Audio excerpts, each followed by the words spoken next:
Come to the show. We about to chop it up. Come to the show. We got some things we can talk about. Chop it up.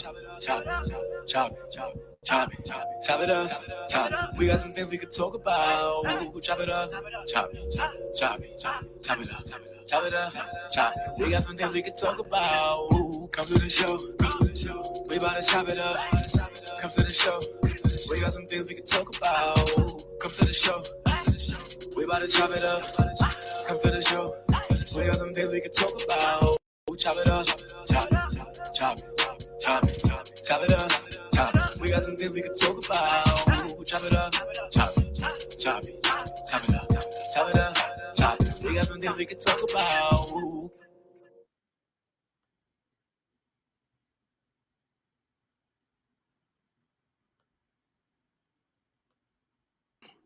All right, good evening and welcome to another episode of the Chop Shop. I was muted, had to bring myself in. I am your host, Pastor Marvin McKenstry Jr. And as always, I'm rocking with my right hand and my left hand. He's my main man, Shaka Pitts on the ones and twos, making the magic happen. As always, we got another power-packed show for you tonight. And y'all see it. I got my man behind me, G Songs, looking over my shoulder, great man in Baltimore who was a motivator, inspirational to a lot of people, and just flat out funny. Yeah, I had to get my man. Shout out to my man, Aaron Mabin, who did this as a memorial to G Songs. But that's dope. That's dope. That's real dope. That's real dope. I know you do. That's real dope. Yeah. Listen, that's dope behind you, bro. I'm jealous. I need something behind me like that, man. That's dope. yeah. Ed is a good brother, man. Good brother too. Good brother. We on location tonight from my sister's spot. She rescued me. Comcast had my internet all in a pickle today, man, and we ain't had no hope of what time it was gonna come out. But I called my sis, and she came through for me, and it came with this awesome image of our brother G Songs. I'm gonna go as far as to say Baltimore legend, gone way too soon, man. Tragic loss, and shout out to my little brother, even though he about 5 inches taller than me, Aaron Mabin, who is the artist that produced this piece right here.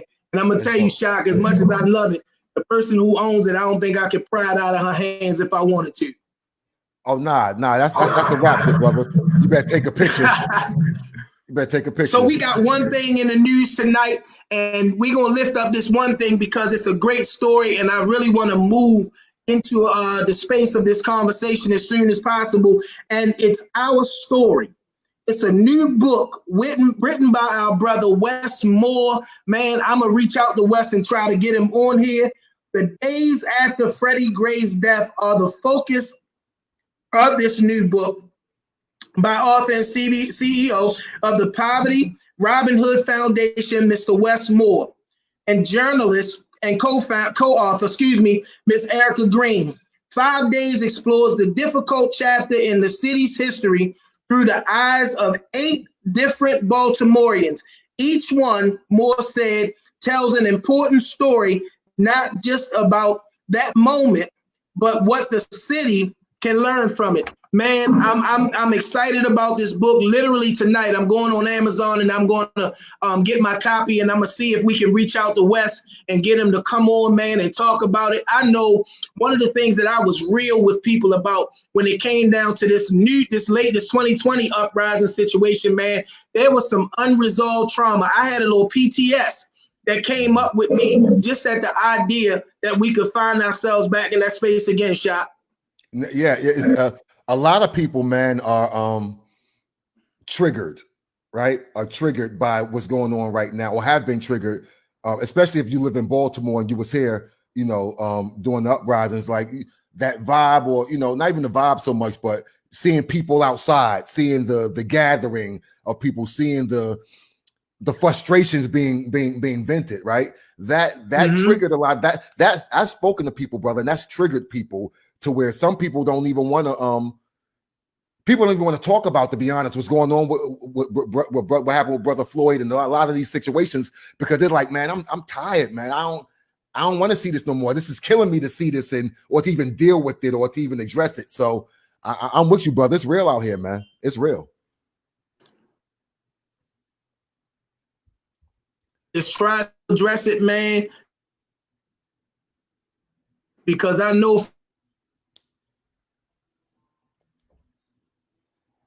as a Brother Marvin, you breaking up, sir? Yeah, we had a little technical difficulty, but it looked like we good now. Okay. Yeah, but I was saying, for me, I got to talk about it. I got to process it. I can't hold it in. And I'm certain some of this more recent situation that we have going on here locally, another time the police goes into somebody's house and somebody winds up dead. I'm not lifting it up as a news story because I'm certain it's going to be a part of this great discussion that we're going to have tonight.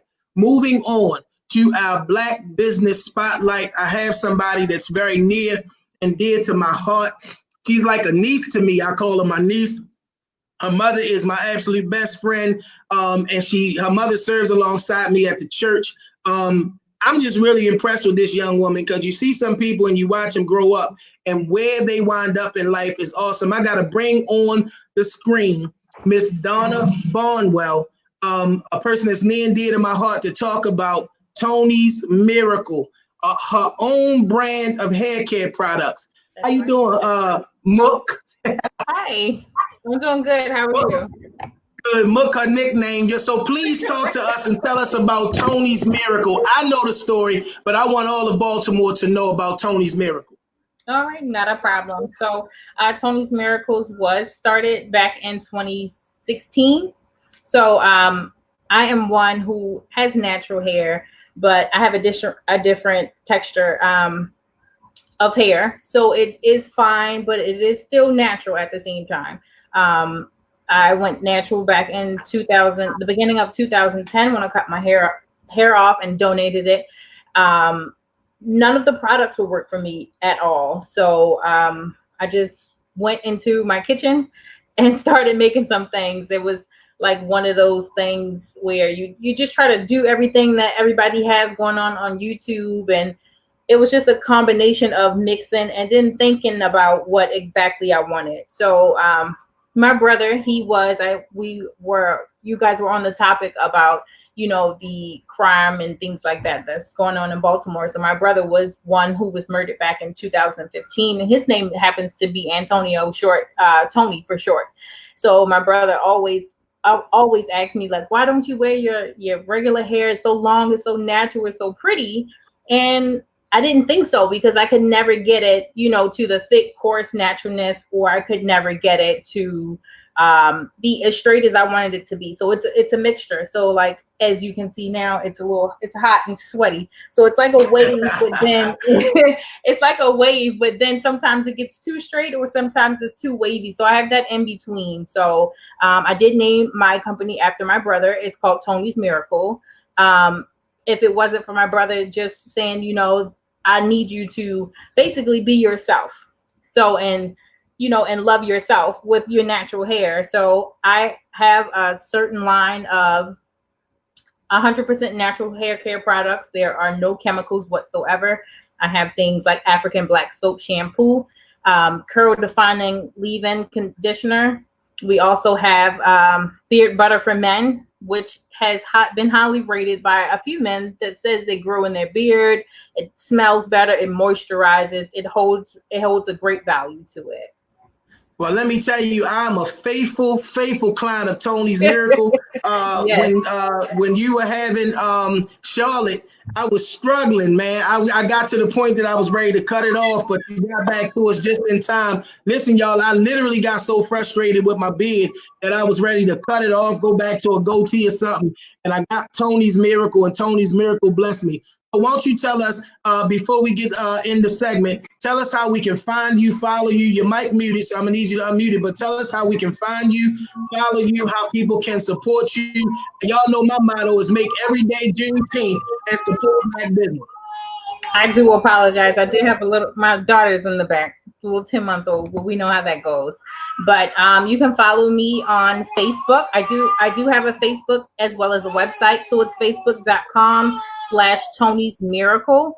And I also have a website at Free Web Store. Free Web Store /Tony-Miracle. I'm gonna want you to send that to me so we can get it up on the screen during the broadcast tonight. Thank you so much, my niece, my muck, Miss Donna Barnwell, newlywed, new homeowner, new baby. Yeah. I'm so proud of you and Ben and how God is blessing y'all. And as always, as a man of God, we speak nothing but blessings over your business. Thank you for coming on and sharing. Now, y'all go out, y'all find her and y'all support her. Thank you, and you have a blessed evening. We moving on now.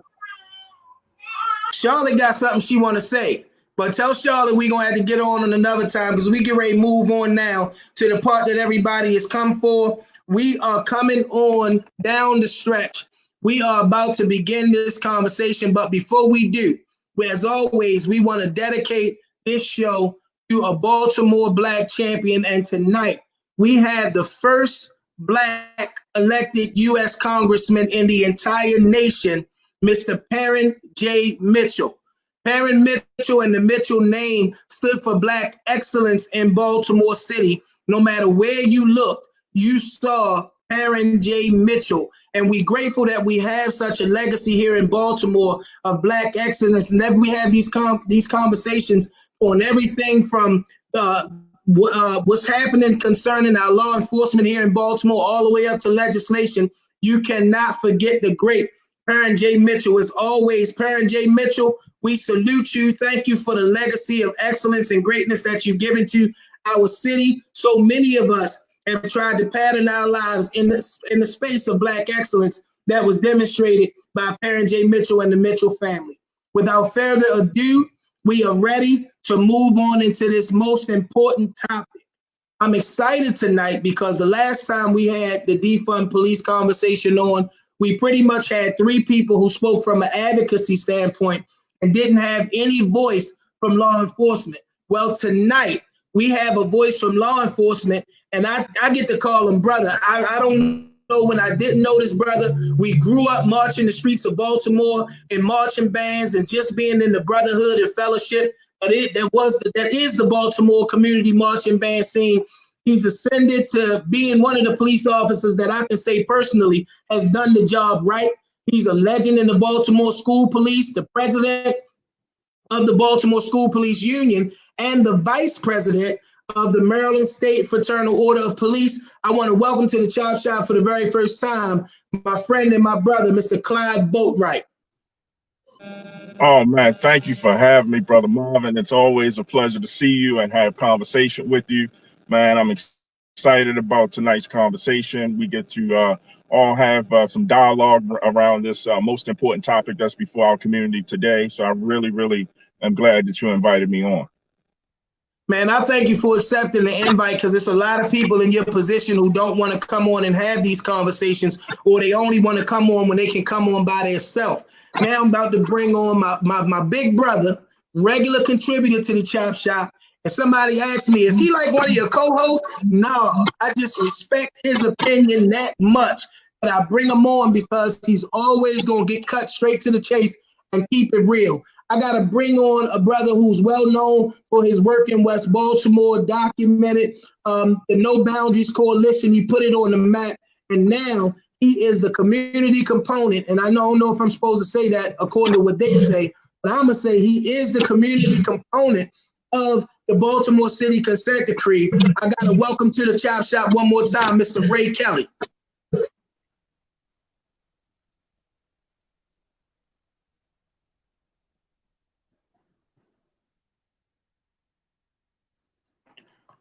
Ray, we don't have no audio. You got to unmute that thing, man. How's that? We good? It's good, man. You've been trying to be muted all night. What, you don't want to talk to me? Let me tell you, I'm in a place. I heard what you led in with earlier about what's actually happening right now. So I'm glad that this conversation now gets to move into the representation of this entity that we need to address and hopefully change. Thank you, man, for coming on. And again, another brother who you can say has been a regular contributor. He's one of my little brothers, but definitely only in age. not in his standing, stature, and status in Baltimore as it pertains to advocacy, specifically policy advocacy. He is one of the brilliant minds that is a co-founder and a part of the Baltimore think tank, Leaders of a Beautiful Struggle. I'm glad to have you back, man. You always bless the show. Y'all show some love for Mr. Dayvon Love. Hey, appreciate you for having me on. I'm really looking forward to the conversation tonight. Thank you, man. Now, this is what I need my audience to do. I need y'all to like, love, share, and comment. This is really important dialogue that's going to take place on this show tonight, man. And I want to say this up front. To have you three men agree to come together and have this conversation, it's a lot of stuff that happens behind closed doors. But you guys were willing to come and have this conversation knowing that we don't all agree on everything as it pertains to this topic, and we come from very different perspectives. I first want to say thank you guys. I love and honor the great men, the great gifts from God that you are to our community, and your willingness to come and have this dialogue. Now, that being said, I'm going to open up talking to you, Clyde, because we had a whole show around the Defund Police topic, right? And it was a great show.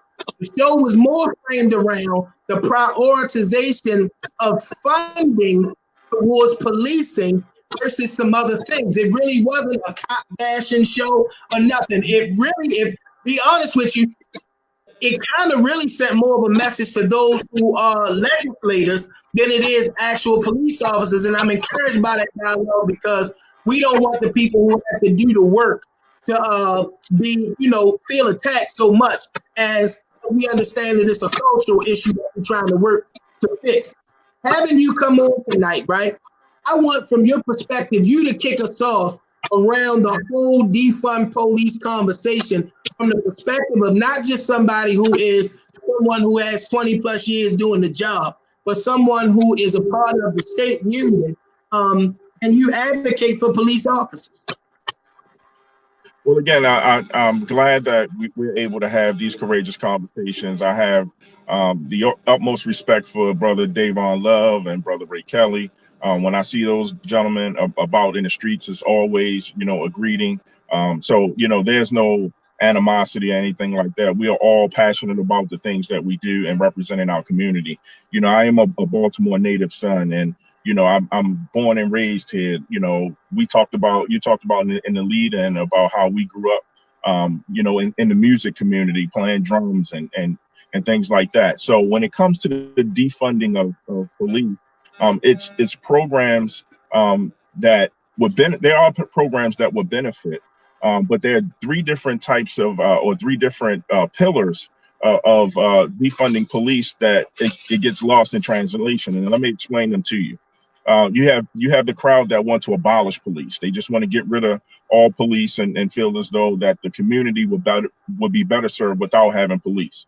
And I think that's, far reaching, and I think it's a little extreme of a position to have, but some people live in that space. Then you also have the reform crowd that want to change the policies and procedures of the police department. And then thirdly, you have the reallocation of funds crowd that want to shift those priorities and shift the funds that have traditionally been spent on policing and spend it for other programs. And so from those three perspectives, and I'll take a shot at the reallocation of funds.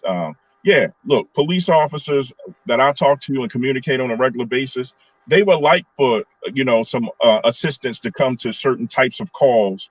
If you look at your neighborhood disputes, or, I have a relative that I let sleep on my couch and he refusing to leave. Why get the police involved in that? That's not a first responder issue. That's not a need to dial 911. That's a conflict between two neighbors or two relatives and things like that. So, we as police officers, we welcome the opportunity to have someone else deal with that so we can focus on some of the other things such as the violent crime.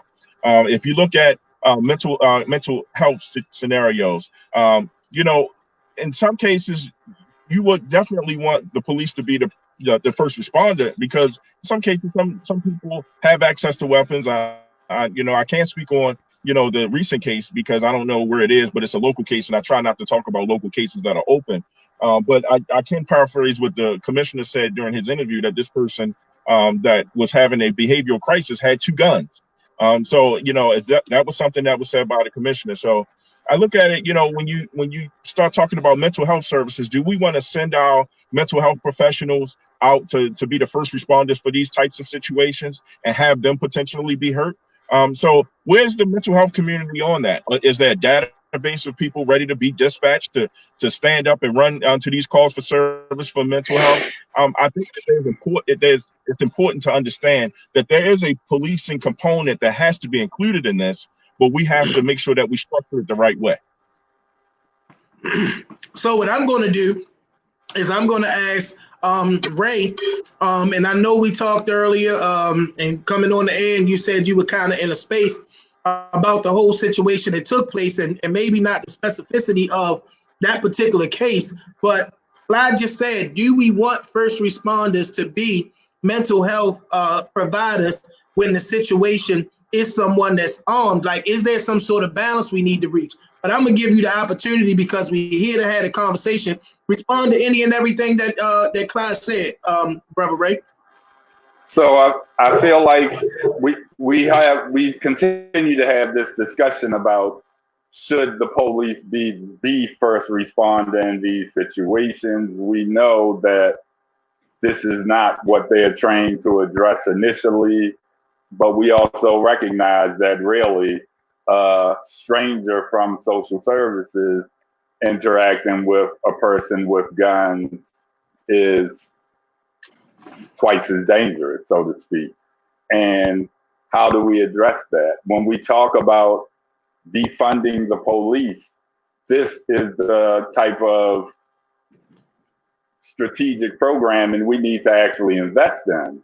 And there's always the case of the police are willing to kind of accommodate this type of response to anything that's happening, but are police departments willing to concede the funds it takes to establish these types of entities? So right now, that becomes the issue with defund the police, is how do we reallocate those funds? Where do we invest in an alternative to a culture we've created over the past 50 years where everything is about policing and controlling a situation? So I get, as individuals, it's easy to kind of speak on right and wrong and how we as an individual would address those issues. But now we move to a level of a union that represents a group of people, and that concession would then have to be part of the collective bargaining process. So really, I think we want empathetic indigenous police officers on the force, but from the union, those concessions on financial strains to our budget would have to come from the police department. So Clyde, let me swing back to you tonight, and I don't want you to think it's going to be a back and forth or anything like that, but I want you to be able to answer that, because when you start talking about the CBA, and even when we get into conversations about legislation, right? We know historically where unions and union representatives have stood, but the conversation, and I believe that I heard you say something without addressing it directly, when we start talking about the resources to equip these situations or to provide the necessary service providers, even if they're coming with police officer, even if they're coming with a police officer for the sake of safety, is the police budget being reduced to pay for these things something that a person in your particular position or union representatives who have that collective bargaining agreement to ratify, is that a side that you guys stand on or stand against? Well, our issue is, I've been a union president for 11 years. I would love to have oversight of my police department's budget. I've never had that opportunity to have oversight of the police budget. So if my police department wants to give me control of the budget, then we can reallocate the funds to include those different things. And no union president has the, ability to oversee the police department's budget. And that's where it gets a little choppy. And this is not, a negative thing, but we have this thing about the F.O.P. that we're the boogeyman. There's a boogeyman stigma about us that's put out in the media, and it's so untrue. I mean, we are the labor union that represents 20,000 plus police officers in the state of Maryland. That's what our organization stands for. Our organization stands for pay, benefits, and working conditions. Those are the three things that we focus on: pay, benefits, and working conditions. So we actively lobby just like any other organization or any other group with our local legislators, and we have those types of conversations. So to answer your question in short, we do not have control over police budgets. And if a police chief would like to give his union president control of the budget, I'm sure that they will welcome it. So Dayvon, I'm gonna swing right to you, and it is a segue to come right to you in your wheelhouse, because I gotta get your response to that, because Clyde essentially said the F.O.P. does not have control over the budget. But I know, having not been somebody that's been able to make it down to Annapolis on that day, I've heard stories as to why they may say the F.O.P. look like the boogeyman because of some of the power tactics that happen on those days when those votes are supposed to take place. So you can respond to what Clyde said, and I'm here for all of it, because I want to hear it. So let me do this. So there are 3 points I want to make, and the last one will get to the point that Clyde just mentioned. And even before I get to that, I want to say I actually am really appreciative of Clyde's willingness to come on and have this conversation. Because to your point earlier, Marvin, like, it's been difficult to really have public conversations with representatives of law enforcement to this level. So I just want to, just say a word of appreciation for that. So number one, when we talk about police abolition, like, one thing that's important for people to note is that Western civilization stands in stark contrast to the history of the world in the level of incarceration and police that this society has. The United States is 5% of the world's population, but has a quarter of the world's prison population, right? Now, in talking about police abolition, we're not talking, or at least me, right, and folks that are kind of in my networks of advocacy, we're not talking about abolishing police tomorrow or next year, right? But the reason why the reason why we talk about police abolition as an ultimate goal, as a frame, is because it's important for us to recognize that there are societies that existed that did not need the level of crime and punishment and the apparatus of punishment that this society has. And that should be our goal. Like, that should be the North Star. So that's one. Number two, as we talk about, the issue of the power that the F.O.P. has, it's important to note the history of the Fraternal Order of Police. The Fraternal Order of Police is not just the individuals that are members of the organization, but there are politics that precede the F.O.P., right? That precede the individuals, rather, that are in the F.O.P. that are important to keep track of. So, for instance, in the 1972 congressional record, there was the Church Commission, where there were a disclosure of the ways in which local law enforcement participated in COINTELPRO, the counterintelligence program, a program of the federal government where they collaborated, right, with local law enforcement to disrupt social movements. We have Eddie Conway, right? Baltimore Black Panther, who was a political prisoner for 44 years. The Church Commission disclosures identify the ways in which local law enforcement participated in that. When you look at the 1976 Mondale Commission that was put in the federal record that essentially documented the relationship that local law enforcement had with many of the national agencies, the FBI, CIA, and other agencies that were involved in undermining the Black liberation movements. So that history is important. And when we look at the contemporary F.O.P., they continue politically to stand on the side of not freeing political prisoners, right? So they stood in support, for instance, a few years ago, in upping the bounty for Assata Shakur that's in Cuba, right? Continuing kind of demonization of Black freedom fighters that challenge the political status quo, and the police have pretty consistently been kind of the ideological and political arm of doing that work. Lastly, on the history of the F.O.P., and I think it's really important, as we talked about the last time, the Law Enforcement Officer Bill of Rights was something that was established in Maryland, right? It was one of the first places to establish it. And when you look, and they had a conference the year afterwards on the Eastern Shore for states around the country, fraternal orders of police around the country, to address how they deal with law enforcement officer bill of rights in terms of expanding it throughout the country. When we look at the data, right, around policies and practices that would advance policing reform. So whether it's the 21st Century Task Force of the Obama administration, right, where many of the reforms that myself and others have put forward were supported by federal government studies on what would reform police, including civilian participation in discipline, for instance. The F.O.P. has always stood in stark opposition to those kinds of policies. And when you talk to elected officials in Annapolis, now I think their power has weakened some over the past couple of years as a result of the gun trace task force and just the kind of public mainstream of issues of police brutality. So their power has diminished. But there was a time, and I've heard legislators say off the record, they won't say in public, but I've heard many of them say off the record that if the police unions don't support it, then we don't move on it because of the level of power that they've been able to have. And then last point I want to make in terms of defund police and reallocation of resources, I think it's important. So the F.O.P. does not control the budget, right? That's the mayor and that's the mayor and the city council, but principally the mayor and the system that we have in Baltimore City. But see, here's the important thing is that I had a conversation with a gentleman who he's in his 80s now. And I'm actually going over his house tomorrow. He's a part of a network of mental health professionals in Baltimore in the 70s and 80s. And one of the things he says he has the documents for it. He actually is someone who was mentored by Walter Carter. And one of the things that he says is there was a time when 911 got a call and it was something that wasn't deemed life-threatening, that they were dispatched, right? No matter what time of day, that they were dispatched as opposed to police.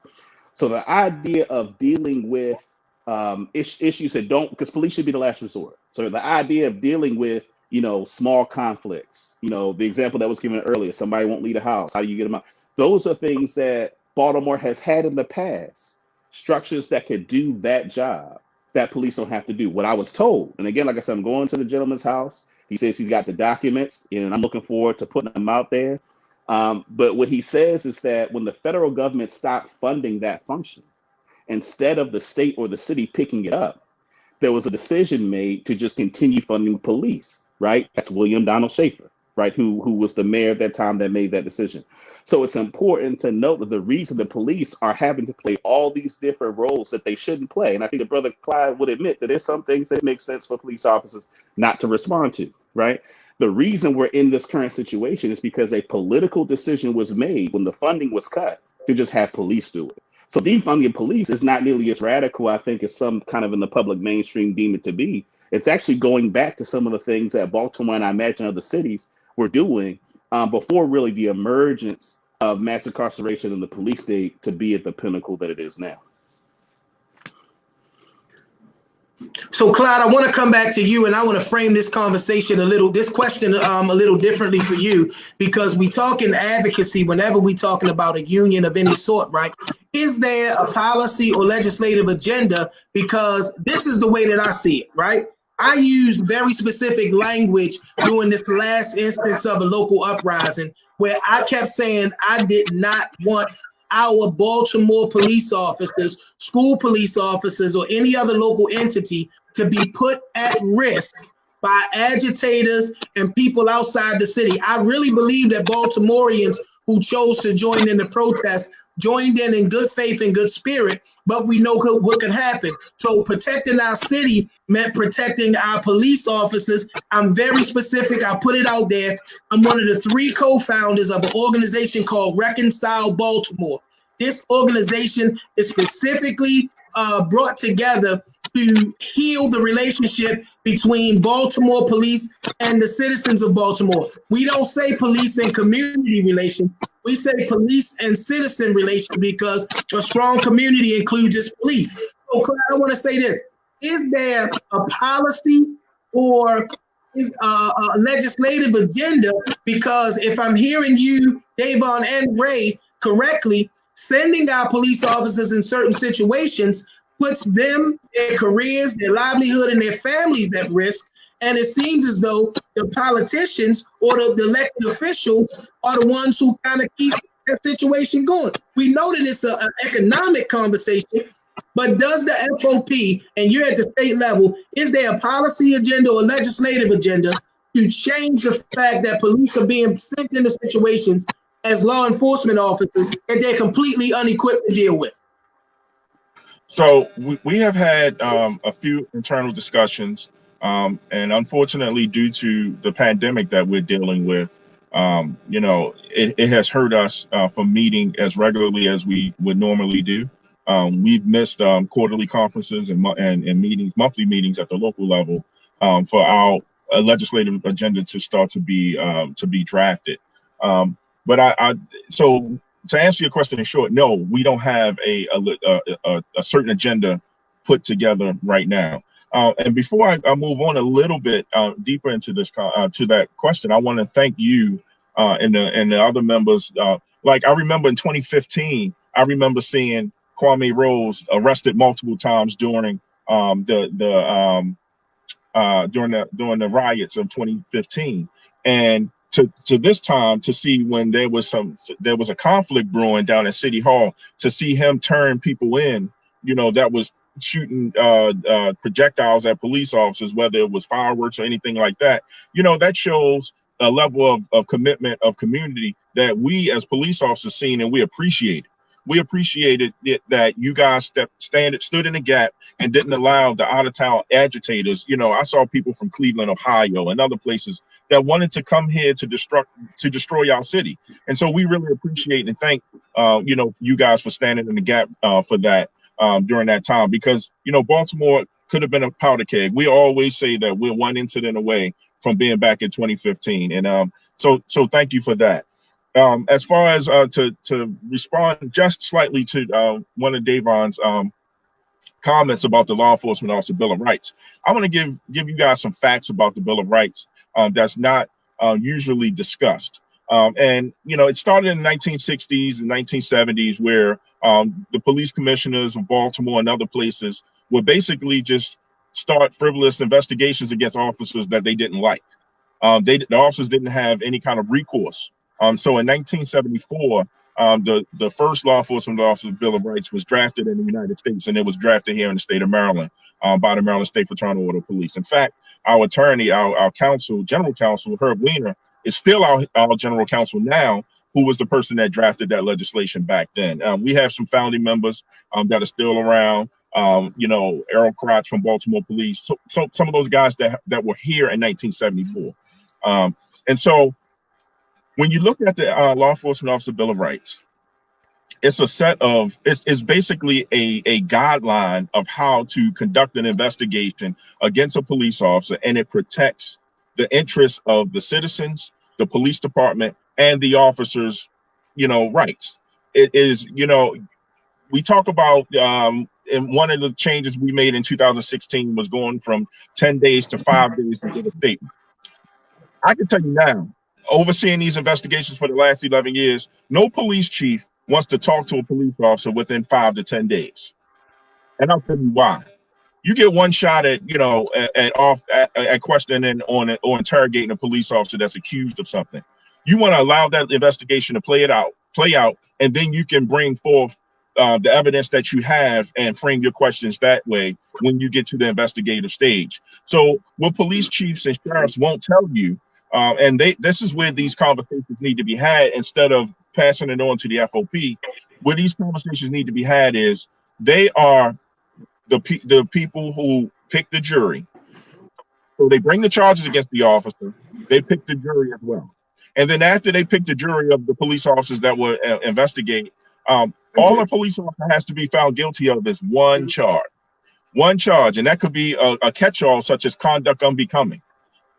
If that officer is found guilty of that one charge, they can increase the penalty or decrease the penalty. And that's called final order. That power is given to the police chiefs and sheriffs. They control the budget, which was our first question we talked about. They control the investigations, they control the trial, and they control the punishment. But all we hear about is the big bad F.O.P.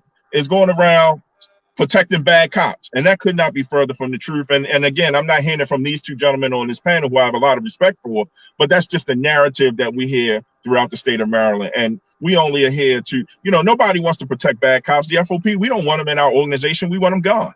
So if there's a bad cop, we want them gone. So when we talking about because there's a couple of things that I heard there, and I want to kind of swing this over to you, Dayvon, because Leoba is one of the things that I know you and as Ray also, but I know that's one of the things that you stand year after year trying to bring some reforms to. But we keep saying that the police commissioner controls the budget, right? He controls the disbursement of the funds in the agency. The budget itself is set according by the people in City Hall. Is that correct? And the reason I'm asking that question is because I get educated every time we on the Chop Show. Is that correct? Okay, I guess you know it. Yes. You asking me? I didn't know if you was asking me or Clyde. No, I'm asking you. Because Clyde said that the police commissioners control the budget. That's the disbursement of funds in the agency, right? So that's the after effect. Right. By then, the police still already have that money. They just control where it goes in the agency, as opposed to dealing with the elected officials before $500 million even get to the police department. So coming over to you, right, with that conversation about Leoba, and that does kind of frame it a little differently, and more specifically the part about being able to allow some investigation time to play out, because you're dealing with somebody trained in the law to have to interrogate them. And that's a perspective that I haven't heard before. But I want you to respond to that Leoba conversation that Clyde just had, because I love the fact that we have, again, the opportunity to be educated on this show. So two things. The first, I just want to clarify something, that the argument that is made about the F.O.P's role, its negative role generally in issues of police reform, when we talk about the only way that they're involved in the budget is in terms of their, over many years, their advocacy, right, around increasing the police budget. So no one's making the argument that the F.O.P controls the budget and that's why the budget's bloated. We're saying that and it's the case for any other interest group. That's what interest groups do. They advocate for whatever their position is. Our perspective is just that the F.O.P has been advocating and been successful in being able to get a outsized budget as it relates to the overall budget of the Baltimore City Police. So that's just clarifying that. Second, specifically on the Law Enforcement Officer Bill of Rights. So for me, there are a couple of points to clarify in terms of where the issue is, right? Because actually, I thought the 10-day rule piece was something that I thought, I think it's problematic, and that was five business days, right? Or if there's a cause, like, so actually an extension can be given. To me, that was actually the least of the issues, right? To be honest, in terms of what the issues are for the LEOBR. I'll give you a couple of what I would argue are some of the major issues. The first is that it limits those that can be involved in an investigation of alleged abuse to sworn law enforcement officers or the governor's office or the attorney general's office or their designee, right? And what this does is that this presents problems when you're talking about folks who are investigating law enforcement that don't themselves have a professional interest in the nature of the investigation. See, the reason why we're seeing so much unrest as a result of police brutality, a lot of us in the community knew that stuff that happened to George Floyd and Breonna Taylor and others was happening all the time, right? It's just that police, given the stature of law enforcement in American civil society, right? Police, up until very recently, were understood and characterized as not being able to do any wrong in many respects, right? And so as a result of that, when a community person said an officer did something versus a police officer, the police officer, had the upper hand in that regard. And so that's why we're now seeing all these incidences because of the camera phone. Now we can see all the stuff that people have been saying for years. So the issue of sworn law enforcement and their ability to making it so that they exclusively are authorized to investigate allegations of police brutality wouldn't really make sense in any other context. And so the overarching piece of that, and again, I use that example because the overarching piece that we're trying to get to here is policing themselves has been the fundamental structural flaw in terms of how law enforcement has been conducted. If police are policing themselves, I remember in 2015 trying to advocate, and at the time people thought it was big, but we knew it was small, but but I understood the kind of conceptual work it did to have community folks on trial boards. Now that's small because you got a lot of stuff that don't go to trial boards, right? And so community participation on trial boards doesn't, right? But just the conversation of non-police officers being a part of the discipline for law enforcement from the perspective of the F.O.P. advocating against these reforms was a non-starter. It was a non-starter, right? It was something we were told, don't even waste our time. And it only became viable to even allow for non-police officers after the uprising in 2015. Because remember, the General Assembly is January to April, right? So 2015, the uprising happened right after the session was over, right? So I'm talking 2015, right before when it was like nothing, with no community in discipline at all. It was only when the uprising happened that there was even an appetite for even considering, when really it should be the other way around. It is, what ways can we get the community in positions with training? You know what I mean? We're not just saying put anybody in there, right? But how do you insert community in those processes and ways where community has real oversight? So that's just one example from the LEOBR. I can give one of the small examples that the officers entitled to pretty much all the information against them when they go before the trial board, right? When the entire investigatory file. To me, that sounds like a big advantage for an officer. It's something that, kind of as a regular person, you don't get entitled to that. But I think that there are a whole bunch of things that are in the LEOBR. And I would say this, why not just negotiate it in the contract? Like, why not let the F.O.P. in the city negotiate it? And if that is what is agreed to, then put that in the contract. It gives the residents of Baltimore the ability to use our ballot to say, this is what we want negotiated, as opposed to this essentially an unfair advantage in negotiating. To have these, and one thing, it's funny, one of the first things that it says when you look at the LEOBR is that the LEOBR, except for subtitle 2, supersedes all law. So no municipality can make a law that mitigates the LEOBR. Why give the F.O.P. that level of advantage in negotiating? Why not just do it with the local F.O.P. in the city? And if that is deemed to be necessary, then do it that way.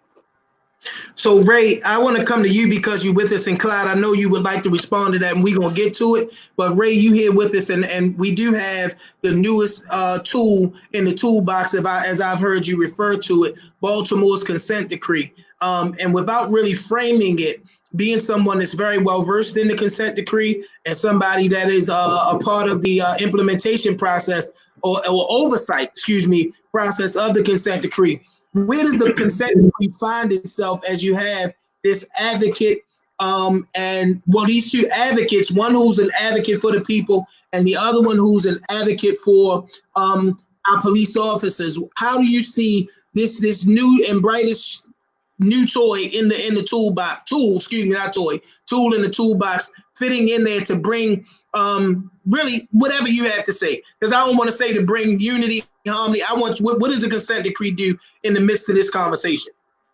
So the one thing the consent decree doesn't do is supersede state law. So for real reform implementation, there are pieces of the LEOBR and state legislation that have to be enacted so we can realize actual reform. I'll say, as a longtime reform advocate, it's commonly recognized that all of our strategizing and all of our preparation is to prepare us for the battle we'll have with the F.O.P. at the end. Like I said, there's always officers like Clyde, and I know a lot of true-hearted brothers that patrol our city, but the F.O.P. as an organization still carries that political power that it seems to me, and I've been back and forth legislatively for over 10 years, where in the end, even if it's something as small as redistricting, the F.O.P. is opposed. When we talk about things like the 10-day rule that got changed, F.O.P. was adamantly opposed, where if that is an issue of actual transparency or whatever the case may be, then that issue needs to be addressed through changes in the LEOBR. Like Dayvon said, only a sworn officer can investigate a law enforcement officer. It was a struggle from 2015 to 2017 to actually get voting members on those trial boards, where it was the first step was actually getting those trial boards accessible to the public, where I don't know if this is the right word, I kind of speak it as a layman, that really the police officers have been charged with policing themselves. And to us, as advocates, the law enforcement officers' Bill of Rights is just the outline of protections that police officers have when there is an investigation. I mean, in our best interest, there should be an autonomous investigator when there's incidents concerning residents, but that's protected in the law enforcement. I think we influenced the first change in the law enforcement officers' Bill of Rights just like 2 or 3 years ago, where that time to us is the adjustments being made to policing to accommodate the civil rights movement. So we're not seeing all this officers turning on officers. We're seeing this is how officers are being protected from civil rights violations during the riots and unrest of the 60s. So I don't know how the true bearing of that timing factors in, but that's not the way we as advocates have seen the structure of the law enforcement officers' Bill of Rights and how it influences all subsequent policies when we go to Annapolis. So, Clyde, I want to bring that conversation, and we're gonna keep it right here with Leoba. I'm sorry I haven't even said this, and it's very important to say. You know, you're on Live with the Chop Shop. We on every Tuesday and Thursday at 6 p.m. bringing the real conversations with the vital voices to the people. And I really want to stay right here with this conversation, and I want to kind of frame this out in my own way as the facilitator. You know, I always let people know that here on the Chop Shop, it's not about any political position or agenda. I never interject what my opinions are. But this one time, I want to take a little liberty and say the Jeff Shorters of the world, the Greg Eameses, the Clyde Boatwrights, not just the Mo Browns, the Cherie Briscoes, and all of that sort of thing of the world, who are not police officers or people who do the work, the Otis Daniels of the world. These are people who I love. I ain't talking about police officers, right? These are people who I love. And we saw during this most recent protest images and officials as high as the state and national level talking about how Baltimore set a new example. As you've seen the unification between citizens of Baltimore, police of Baltimore, first of all, to protect our city, and going beyond that, to make sure that the narrative that came out of Baltimore is that we've grown from 2015. My question to you, when does that love and unity for those brothers that I have and that I know they have for me? Let me tell you, man, and I've talked openly about this in my moment in 2016 or 17, whenever that happened with me and the office over in East Baltimore, Rich Gibson, Jeff Shorter, my man back then, he was Captain Jackson. So many people reached out to me that were in the command staff of BPD and said, Marvin, we know whatever it was a moment, bro. We still gonna work with you, work this thing out. And they stood by me because the love between us as human beings is real.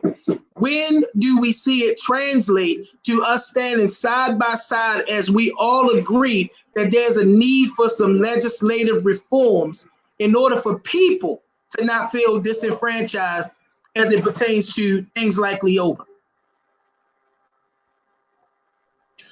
So I think it's important to understand we have to have these type of forums where we're not yelling at each other, we're having dialogue, and we're hearing each other's side out.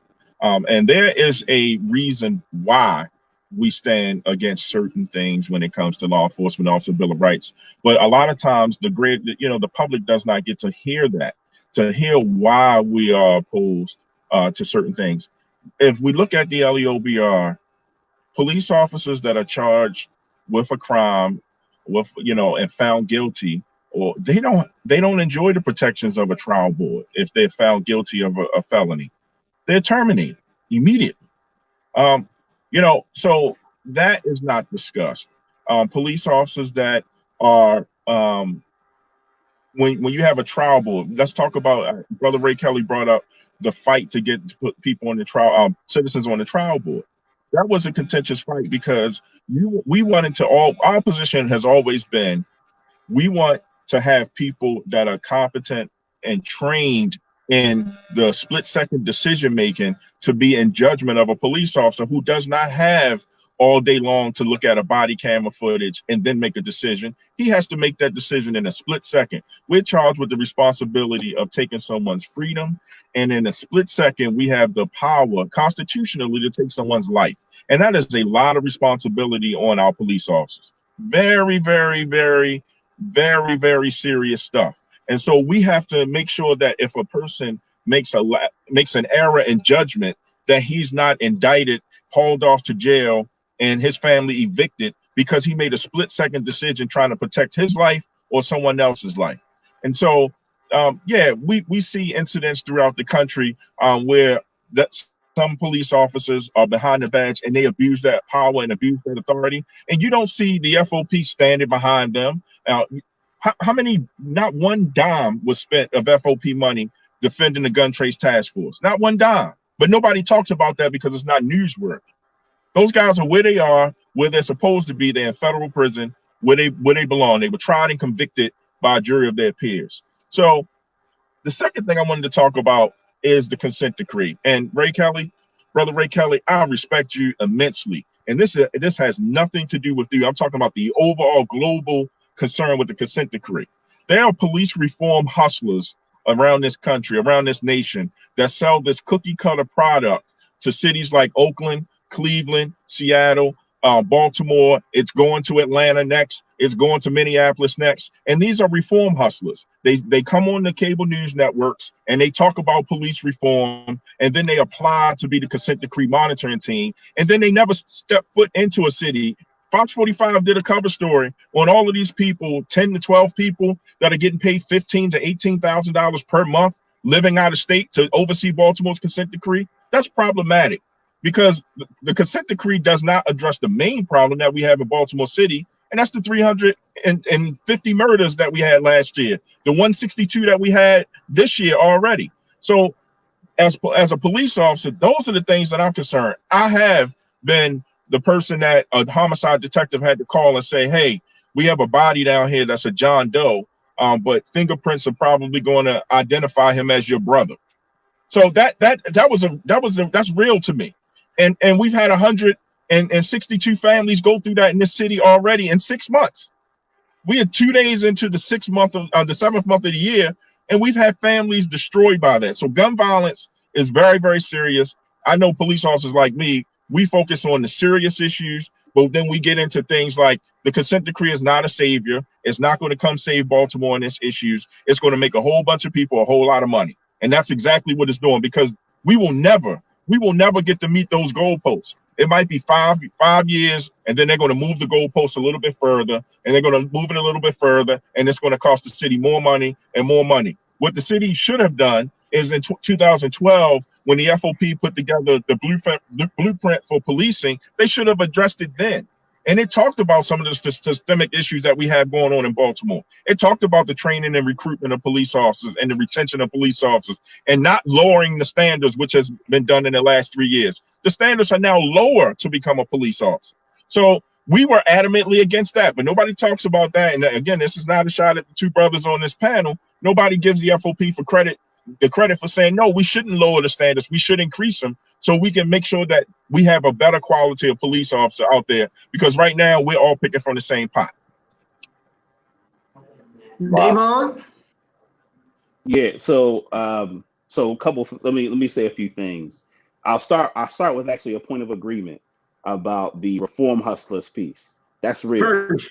And that's one of the things that I know I've been very frustrated with, which is the way in which, and this isn't even just policing, but just in terms of issues facing, I mean, LBS, I think, is pretty well known for our critique of the way in which people profiteer of the suffering of Black people.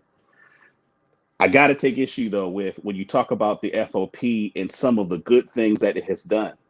The F.O.P. is an organization where there has been undisputable evidence of the connection between white nationalist elements and the F.O.P. as an institution, right? There are members of the F.O.P. and splitter groups of the F.O.P. that were supportive of George Zimmerman in Florida, right? That were supportive of the officers that killed Eric Garner in New York City, right? And the F.O.P., because we can't escape, and this goes to the last thing I want to say, which is that, Marvin mentioned a bunch of folks that I also respect as people, right? We have to understand that we're talking about institutions, right? And the culture of institutions and how that culture then perpetuates a reality where, among other areas of civil society, law enforcement undermines the undermines the humanity of Black people. And that the F.O.P. has never, as I understand it, and correct me if I'm wrong, but the F.O.P. has never made significant efforts to address the issue of police brutality as an institution from the perspective of understanding racism and white supremacy as a fundamental part of how that dynamic perpetuates itself. The F.O.P. does not talk about the issues of white supremacy and how it operates, even though at this point now it's pretty mainstream. I remember even 5 years ago, people had a hard time talking about that, but now we're at a place where people will talk about the real ways in which white supremacy and anti-Blackness impact how people operate. There's studies on it. All right. And I think the first show I did with Marvin, I kind of identified there's some studies that have been done that look at the way in which that impacts police officers' behavior. The F.O.P., and I went through the history in the beginning, has never disavowed that history of staying against the Black freedom struggle, right? And doing things to be disruptive, right, to those who are fighting for our people, right? When you think about many of the political prisoners that today remain in prison and others that were in prison for many years, right? They stand behind those folks being behind bars. And so it's one thing to say, that for you, but there may be things that you have done as an individual that are good for folks in Baltimore. But when we talk about the F.O.P. as an institution, its history has been so marred with destruction and policy advocacy against Black people that the goodwill of a handful of individuals doesn't make up for that. And the F.O.P. is going to have to do way more than some of the efforts that you and a handful of other folks do to make up for the damage that the F.O.P. has done to Black people in the United States. And again, the history on this point, both recent history and further history, is just indisputable on this point. So you on Live with the Chop Shop. I'm your host, Pastor Marvin McKenstry. We come to you live every Tuesday and Thursday at 6 p.m. on Facebook via StreamYard. I got to swing to you, Ray, because, when I talk about you, big bro, I always call you Mr. Consent Decree, and not because of any unholy or unrighteous attachment to it, but just how you have kind of dove in head first. And to hear you come on first and foremost, bro, and say that when it comes down to the legislative reforms that are necessary, even for the reforms that the consent decree is supposed to bring into place to matter, we've got to see that level of change. And I want you to respond to, and I know you either took some mental or you may have even took some copious notes on what Clyde was saying. Can you respond to Clyde as a person who works within the framework of the consent decree to help bring change to Baltimore? You got to unmute yourself, bro. So just to amend what Dayvon said, this messaging piece that we get from the F.O.P. as we continue to advocate for reform plays a big part. Now, just like you, I know all those officers you named and probably 50 more that I can name, where when someone asks me, what does a good police officer in Baltimore look like, I'm like you, I can say names. But when we talk about actually reforming the police and perception and power demonstrated by the F.O.P., we can only think of comments from the F.O.P.'s president, going back to the kids in the East Point situation or wherever the mall where the kids ran wild for a minute.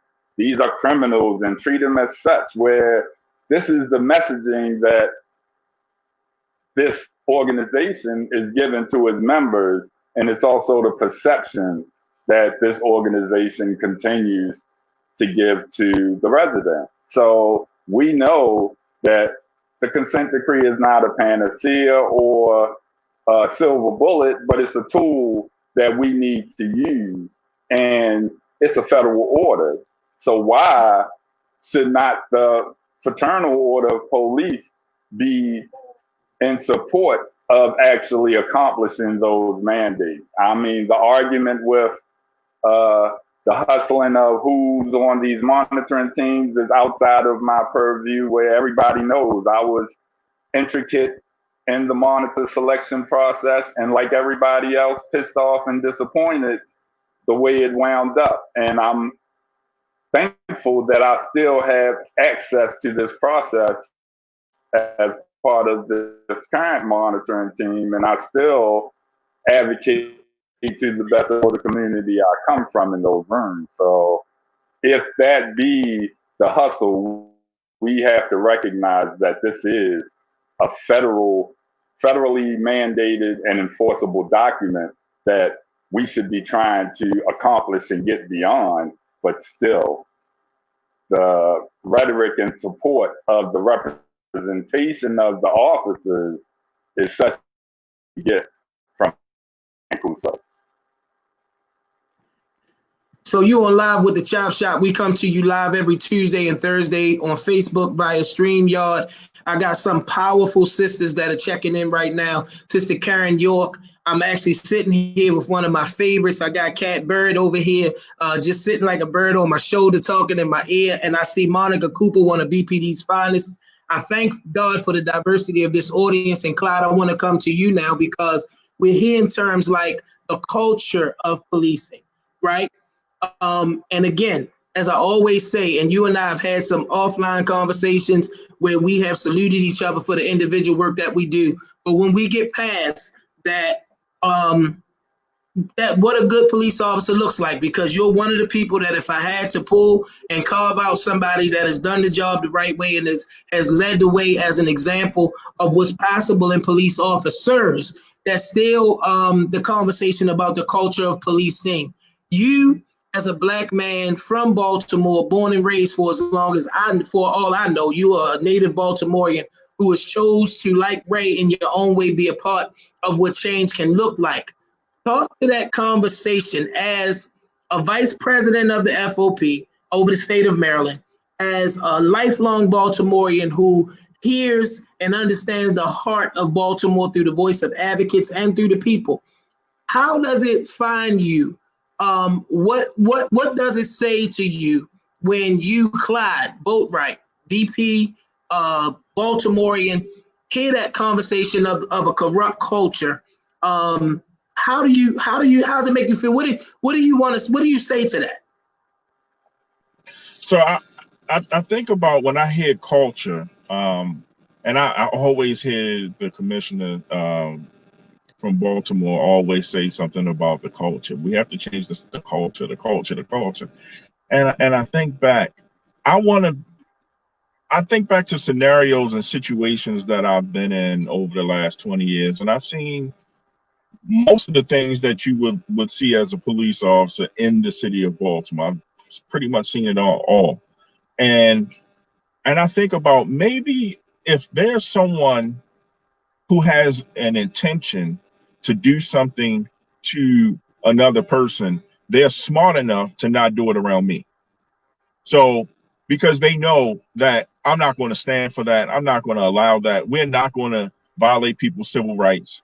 We're just not going to do that in my presence. And that's the reason why I got into being a part of the union, is because my rights as a police officer was violated for something that I really didn't even do. And it was like I was the person that actually violated the person's rights was protected by the sheriff of Baltimore, and I was thrown under the bus, and I had to fend for myself and try to learn how to, try to find another way to feed my family. And I was eventually blessed enough to get back into policing a short time later because everybody saw the truth and saw the facts. So I will say this, it is a struggle to see some of the things that we see in the city of Baltimore and not have everybody on the same page. Again, from a labor perspective, a union perspective, I don't want to represent somebody I know is a bad cop and try to keep them on the job. I want them out of there. And I'm not going to represent somebody that's against my morals and values. But we also got to sometimes address the red elephant in the room. What is the most dangerous thing that can happen to a person in Baltimore? And it's not an encounter with the police officer. It's encounter with somebody who's not going to face any consequences for anything that they do. And that is the main problem. And that's the one sticking point that I stay on a daily basis is the violent crime in cities across America, especially in Baltimore. Those are the things that I focus on. And when it's time to deal with labor issues, we deal with days off, we deal with attendance problems, we deal with all kinds of stuff like that. But and to bring this on home, we have in Baltimore the ability for people to come to trial boards and things like that and see them. They're not widely attended. Like everybody that wanted to come see a trial board, when it was talked about, people don't attend them. And we have not had one time someone to request the training that is required to be a civilian to sit on a trial board through the Police Training Commission. Not one person has requested that training. No names have been submitted. And you would have saw that last week when they had the legislature had that training that Zoom meeting talking about the police or policing in America, chaired by Delegate Vanessa Atterbury. When the training commission did their presentation, nobody has requested the training in the state to have civilians sit on a trial board. If a civilian is going to sit on a trial board, they have to, and be in judgment of a police officer, they should at least know exactly what they're doing and understand what the policies and procedures are. And again, I say it again, chiefs and sheriffs leave us at the altar because they write the policies. They write policy. So everything we've talked about today, they write the policies, they distribute the budget. These are not union things. We could say that you don't, if a chief says that tomorrow you have to wear pink socks, that's the policy of the day, and we have to wear pink socks or we violate policy. So let's put it where the ghost can get it, as the old folks say, and let's talk about the reality of things going on. It's not always a union thing that we're protecting bad people. And I, for one, don't witness it in my space, because I will address it. And the officers that I know and work with, they will address it as well. Hey, brother, can I give us some of that for a second? Go ahead. Yeah, hold on. I wanted to make sure, because I know it froze on my end. I wanted to make sure if Clyde had anything else that we, because it would seem like a very little pause, but I wanted to make sure that we got the clarity of your thought out so that we can go to Dayvon. And Dayvon, were you good, Clyde? Okay, come on, Dayvon. So just a few things. One, on particularly the piece around violence in Baltimore, right? Violence, intra-communal violence. It's important. Two things are important there. The first is that, as we've talked about on previous shows, the level of investment in law enforcement and the outcomes we get should make it clear that the current approach to law enforcement doesn't effectively address the situation. So some of the alternatives that we discussed are ways to get at that, right? So that's one. The other piece, though, is that Baltimore City Police Department has a low clearance rate. In addition to the issues of transparency around police brutality, I also think that these reforms have public safety implications as well. Because when you have officers, right, who don't expect to be disciplined, right, or they don't expect that people are going to pay attention, and if they feel like, they have a good relationship with the higher ups, right, so they're not likely to be looked at. And so when you have just really that lack of transparency, then you don't have the same urgency to be able to address the issue of homicide. And I think a part of when you read the 2016 Department of Justice report, in addition to, brutality, you also find a lot of incompetence, right? And there are a bunch of reasons why, we can discuss where that, where that incompetence arises from. But there's a lot of incompetence on a lot of basic things that are important to be able to address the public safety issue, even if I were to concede that, policing is going to get us there. So it's important that when we talk about this issue of reforming or police reform and defunding police, we're talking about this in the context of public safety as well, right? That both police brutality and violence, intracommunal violence is important, and that reforming law enforcement helps us to address both of those things as well. And so it's just really important that we make that point so that we're clear, because I think sometimes what happens is those who are advocating for police reform are characterized as not caring about the violence that's happening in the community, when in fact, those are both issues that are related, that matter, that require, different kinds of work. But the laws that impede the ability to have transparency make it difficult to be able to hold police officers accountable for the job of doing public safety. And I want to emphasize again, when we talk about like the culture of policing, like what we learned from the gun trace task force is that there was a culture that allowed that to happen over a period of time. It wasn't just like it happened a couple times and it was a culture that allowed that to happen, right? And that there was a period of time when there are new revelations that come out, where a few months ago another officer was indicted, right? So when we talk about culture, that's a very real thing, right? You as an individual, again, may be an upstanding person, but when it comes to the culture, what is people's expectations in the police department? And I would argue from conversations that I've had with some of the people that you all mentioned, that they would say that a part of the issue within the police department is that if you got a good relationship with higher ups, right, and that there's a culture where we don't let people on the outside know what's going on, that's it's a matter of policy. That's the fundamental issue that we got to get to, and that deals directly with culture. Ray Kelly, I want to come and swing to you, because right after I give you the opportunity to speak on this, I got a question that I want to throw out to all of you guys as we begin to wind it up. But Ray, I want you to go ahead and jump in right where we are, and whatever it is that you want to add to this topic or to where we are right now as we talking about culture, because I'm hearing some parallels as we talk, as Clyde would talk about the culture that's producing murder in our city, and then Dayvon is talking about the culture that's produced the gun trace task force and other things that make many people feel as though there's great need for police to reform, or the culture that produced a report from the DOJ that gave us a consent decree. Right, and I don't want to lose the point that Dayvon listed, that most of us in this advocacy field are there and passionate because we advocate for people in a community, and our initial focus and our organizational focus is always based on how we do this work and how we save lives. So for us, those two are not mutually exclusive. So as much as I know, to have effective policing, you need data, you need input from community members to actually solve these crimes.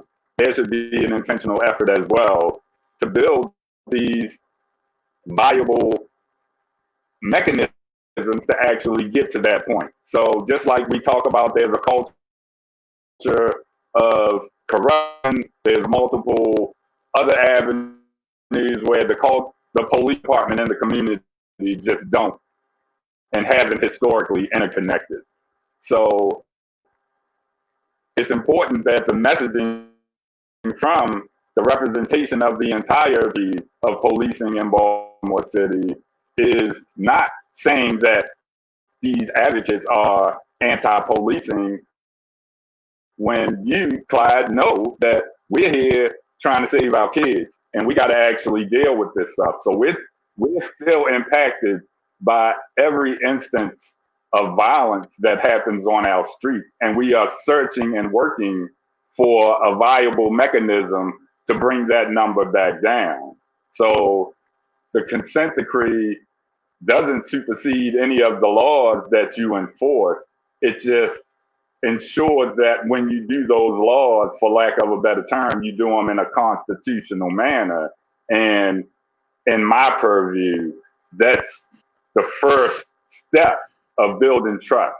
So if we're actually talking about reducing crime, reducing violence, the people in these communities actually need someone to talk to that they can trust. As long as there's this adversarial approach, when we get to that point of this has to change, the people at the ground level still suffer. So we are impacted by 167 homicides directly. I've been to a lot of funerals this year where, I don't know, I take exception to those type of comments because that's a generalization of a community where you know me, you know I'm in those rooms, you know I'm in every conversation, but Marvin also knows that every day I'm on Pennsylvania Avenue. I'm dealing with the drug epidemic. I'm dealing with the violence epidemic. You know my reputation with police, and so long before Freddie Gray, I was mediating those conversations so people can feel safe. So we know that there's been viable mechanisms in Baltimore City and not far. Remember, in Western District in 2014, we only had 21 homicides. That was from collaboration, support from different agencies, so the community could actually do the work of policing itself. We cleaned up our own streets, which is the definition of policing. And those are the type of initiatives that demand a depletion of the overall budget for policing so we can build trusting relationships and actually increase public safety and not just perpetuate policing. You on live with the Chop Shop. We get ready to come down the stretch, and I want to just say a little bit about what Ray just said, because last week, myself and some other men of faith in Baltimore, and this is one of the things that I really don't talk a lot about, we went into our pocket to buy a young man's freedom from a debt that could have cost him his life. So there's many different places and on many different levels where work is happening, and I'm talking literally.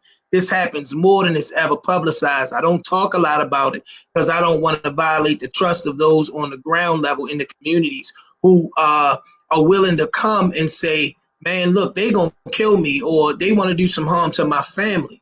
But these are some of the things that happen. And when I hear people who say that, you know, there's, because we also care about police brutality, there's no concern for what's happening with the violence in Baltimore. That's just absolutely not true. And I'm talking way beyond the people who are doing work in institutions. I'm talking about having on many occasions to put my money where my mouth is to make sure that if a young person wants some freedom from that game, his life can be preserved. And then the heartbreak in many cases where I got to pray at a visual or preach a funeral because we didn't get to that young person in time. So as we coming down the stretch, I got a question that I want to throw at the three of you guys. And I thank everybody for coming on. I'm going to say a little bit more of my thank yous, but the question is this, okay? From the perspective of being Clyde Boatwright, Ray Kelly, and Dayvon Love, and I want to start with you, Ray. We know where we are in the sense of this, as you put it, adversarial conversation that we tend to continue to have. Where do we need to get to? F.O.P., Baltimore citizen, Baltimore advocate, where do we need to get to? I told y'all I started a 501c3 called Reconcile Baltimore. Call it the pastor in me or whatever, but I believe that there's some reconciliation that has to happen where we tap into the humanity, whether you wear a uniform or whether you advocating in the communities of Baltimore. It has to come back to being human beings. Ray, talk to me about where we are as opposed to where we need to get to. So I think, Marvin, you sat with me in a conversation before where really we took that first step of sitting down and having a face-to-face conversation with the previous president of the police union. And we kind of discussed a resident grassroots perspective on civilian oversight and actually didn't have this broad projected organizational type gathering, but 4 or 5 men sitting in a room keeping it real. And I think it all starts with that conversation. And with Gene or the next president not really engaging in that way, we kind of have to go back to that. We have to actually have conversations like Clyde said. We have to be civil and make each other understand us, like you said, from a human perspective. Return humanity to these conversations and just remove that language of officers and civilians and start sitting down in rooms with first names. Powerful. And one of the things that sticks out for me from that meeting, as I'm getting ready to come to you, Clyde, with the same question, we literally sat down with Gene Ryan in the room and discussed these things. Somehow, I don't know, I believe it was just God kind of had me in the lead on the conversation, because I wasn't even the chair of CODIF anymore at this point. All Gene Ryan knew, and anybody that remembers the encounter with myself and the police officer, the last thing that happened, even after I kind of gave my first public statement, was that the F.O.P came around for another wave, looking for their pound of flesh. We sat down in this room and had a conversation. I got up to go to the bathroom. Gene Ryan leaned to somebody in the room and said, I didn't even know that was Marvin McKenstry. Everything that I thought about him from that video and from that situation, I now realize that is a great young man, because we had the opportunity to get from behind our podiums. And that's what I love about the Chop Shop.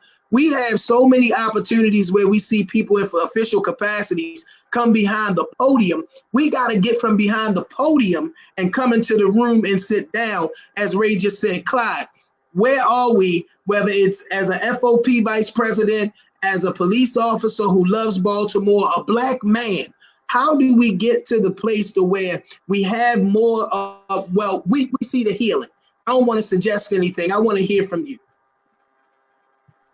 So I think it's important do exactly what Brother Ray Kelly just said. We got to have the conversations.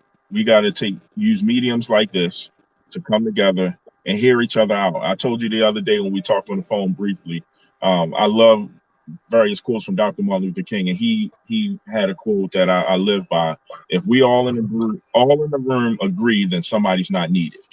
And I think that comes from a space where we have to be able to understand our differences. And from what I'm hearing from Dayvon and Brother Ray Kelly, we all want the same thing. But how we get there, how we all get to the same location is coming from a different route. Do we want excellence in policing? Yes. Do we want safer communities? Yes. I think, their work in the community have shown that they want the same thing that we want. But, the most important thing that we have to do from a police perspective is we have to, like Brother Kelly said, is humanize and normalize things. We have to humanize policing again, because what happens is people feel as though police officers are robots and that they can't make any mistakes. They're human beings. There's a level of that where people can make mistakes. And that is not, you don't lose that ability to make a mistake when you swear an oath and strap on a gun and a badge and go jump in a patrol car and race up and down the street lights and sirens. You can make mistakes. And to Brother Dayvon's point earlier, talking about the low clearance rate in Baltimore City, that comes from a divide between communities and policing, and people don't want to come forward with information because they fear as though that they are putting themselves in jeopardy. When we get back to a place where people can comfortably tell police officers that it was Joe Jones that did it, and I don't want that person in my community that can brutally kill somebody. When we get back to that place, then we can start to really start to see more of a murder rate. And I'll give a shout out to a lot of my friends that are homicide detectives that, those guys are second to none. And if there's ever a dead body, you would definitely want a Baltimore City homicide detective standing over top of you to solve the case, because they know exactly what they're doing. And it's also a shout out to the other hospitals and things like that, such as, shock trauma and Sinai and Johns Hopkins, for not making the homicide rate higher and making that clearance rate a little bit lower. So we got to get to the systemic issues that are in policing, such as, when we talk about the overall conversation that we had with defunding, we have to find a way to get people that are like me, that are like a Greg Ames, who you talked about earlier, like a Jeff Shorter, like those guys that come from this community to join our ranks and get involved in the process. That's what we need to do. We need to start looking at our high school students and our kids at Compton and our kids at Morgan and our kids at these local communities, at these local schools, and get them interested in this. At this point, if my son was looking for a career right now, I would tell him absolutely not. He couldn't be a police officer. My youngest son, we have a deal. The day that he decides that he wants to be a police officer, we're going to drive to a local field and we're going to fight. And if he beat me up, he can go to the academy. And if I win, he can't. Because that's just the reality. I don't want him in it, because we got to make this a career field again where there's trust, or that the community trusts us, and that we can also have these courageous conversations. And I think it starts with you here. And I'm glad that I had an opportunity to participate. So Dayvon, I'm gonna come straight to you and let you respond to the question. Yes, sir. So a few things. The first is that, people who know me know, I'm Black first. And what that means is that I'm going to sit down and talk with, Black folks, because I see us to be a family. And I think all of our interests are closely aligned. We all have a mutual interest in each other's well-being and existence. That being said, it's hard for me to go along with the vision of, a solution rooted in everybody just coming down and sitting together. Like when I think about the F.O.P., until I see Black folks within the F.O.P. challenge the white nationalist and racist policies and rhetoric of the Fraternal Order of Police, that institution is not an institution that Black people should embrace, right? And that we have to be clear that when an institution's at war with us, we cannot be foolish enough to not believe that even though they may have some of our folks inside, that institution won't continue to be at war with us, right? That Frederick Douglass once said, power concedes nothing without a demand, right? And so it's important for us to recognize that it's important for Black people to develop the mechanisms of power to protect our interests. So it's not just a question of people getting along. This was the mistake that people make in terms of how to read the history of Black people, that it's a history of white people being mean to Black people. And if only people just were able to be nicer to each other and talk to each other and see each other one-on-one. Now, that doesn't mean that there aren't useful efforts of collaboration in certain situations, right? So, if you got a program where you want to bring people together and talk to police officers, I don't think that's necessarily something that's a bad thing. But we cannot root our solution to this problem in dialogue. It's about building the power as Black people to build the institutional capacity that the F.O.P., that the Maryland General Assembly, the Democratic Party, is afraid of crossing Black people. See, right now, the consequences for hurting Black people politically are not high enough that people really consider it. And it's only when we have moments of national media moments or moments of unrest where people really start to really watch their steps and say the kind of things that folks need to say. And again, this ain't necessarily Clyde, because Clyde is consistent, right? But I'm talking about the people who don't speak on these issues, right? People who represent police officers who, before it was a national media event, didn't care and had no regard for it. It's important for us as Black people to rely on our ability as a community to wield the instruments of power to make law enforcement do what it needs to do in terms of our community. And I think, like I said in the beginning, ultimately, a community that is safe doesn't necessarily need police. Police should be the last resort. That we need to move to a vision of law enforcement where police at most are periphery, right? Certainly not central, right? And I think that's a vision of police that I actually think is pretty intuitive. I think most people find it intuitive to have a vision of public safety where police are the last resort, if at all. And so I would hope that in terms of our conversations, that becomes really the line, right? That we need to, as Black people, have the line to say, look, we want a community where we determine what the vision for public safety is. Not the F.O.P., not the Democratic Party. We determine what that vision is. And I think that it's only when we do that that we can really have honest conversations that aren't paternalistic, that aren't people promising us stuff that is never going to happen, right? Without people saying, yeah, we don't get to that, we don't get to that. No, we need to build the power so that when we go to the table, it really means something. I think that's where we got to reach the solution. Again, you on Live with the Chop Shop. I want to thank all of my guest panelists for coming on tonight, but I do want to honestly say this didn't wind up being a defund police conversation. It wound up being a policing in America conversation that touched on so many of the broader issues that impact policing. And to be honest with y'all, I don't think that we done with it. As I told y'all, I'm here with one of my good friends, a real powerful sister in her own right. And she talked about the patriarchy that's at work in policing. So we want to continue this conversation, and we're going to have to bring some of the sisters on. I seen Karen York on here. I'm right here with Catalina Bird. And I think that the next level of this dialogue is one where we're going to need to come to the table and be able to further the discussion around solutions, because a lot of the things that were hashed out today, to me, seems that there's some parallel areas of concern that I'm just grateful to God that he gave me the opportunity on this platform to finally bring some of those voices together. And I believe that the community conversation that took place tonight is something that can really drive us forward. I want to be able to have you guys back sooner than later, because this is an ongoing conversation, and I want to challenge you, if you for my guys that are on here tonight, as we may be able to bring Karen York, a Cat Bird, a Jill Carter into the conversation, a solutions-oriented conversation. If you with it, tell me you with it coming back on to have a solutions-driven conversation. Well, you know I'm there. Absolutely. Man, Absolutely. I love and appreciate you, brothers. We got a show coming up on Tuesday that's going to touch on something that's very needed. Hey, Shaka, I sent it to you. I don't know if you got the artwork on it, bro. If you do, can we get that loaded up real quick?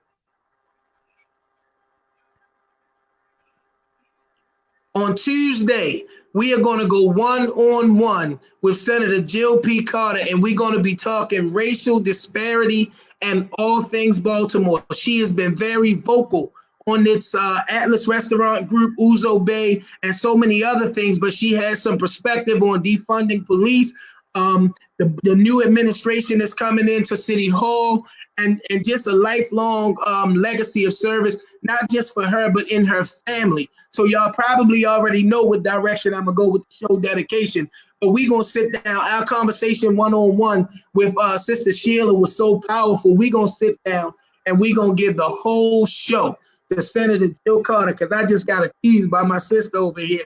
Now, let me get y'all. If you look at the logo of the Chop Shop, you see that candy stripe in there. The Chop Shop was originally designed to be barbershop conversation.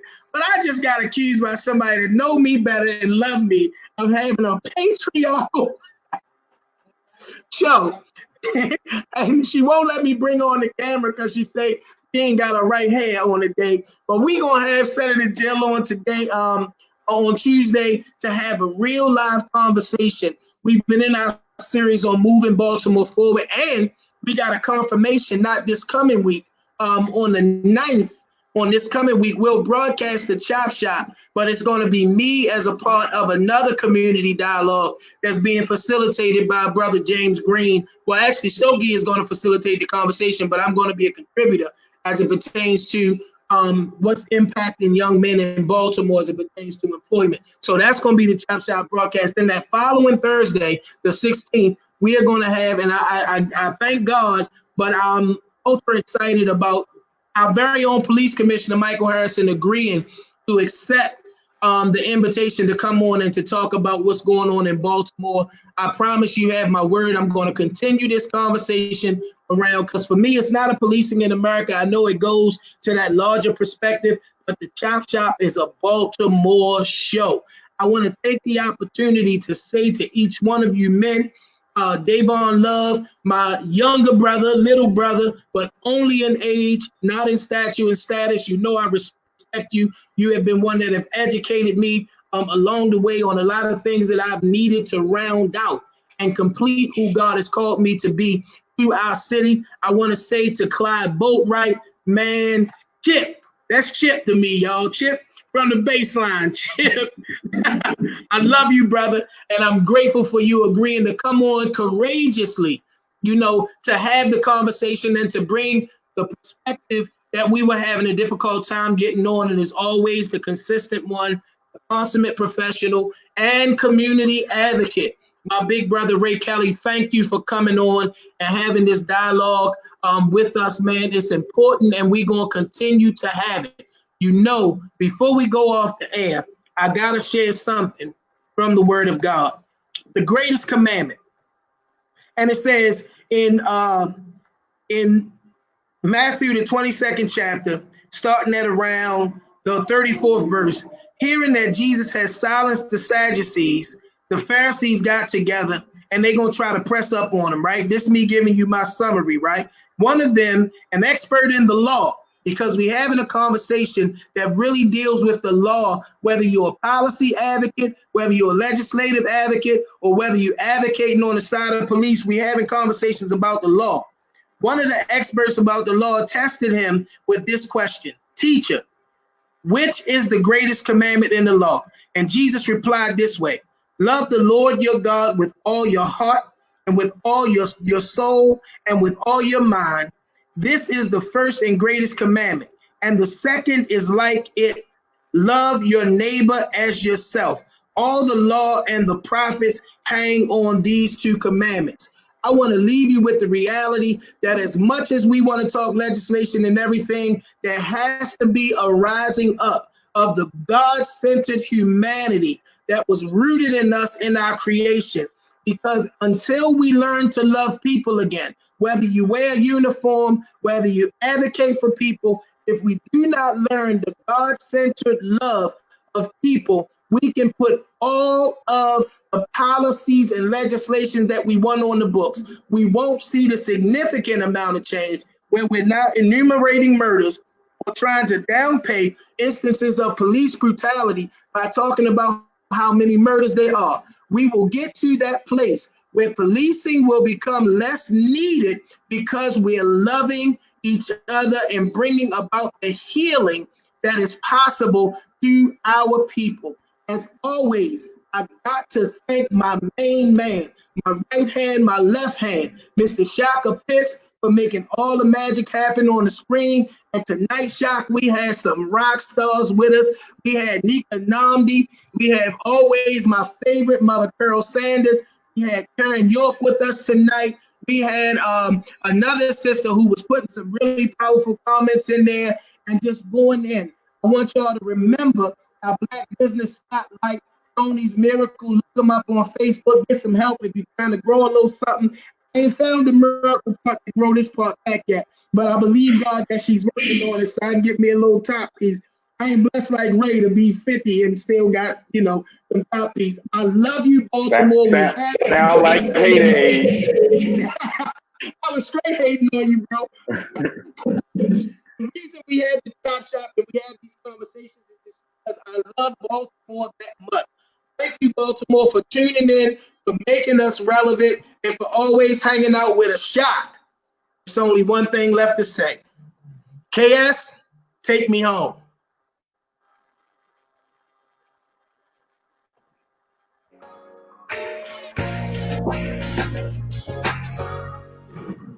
I can be more.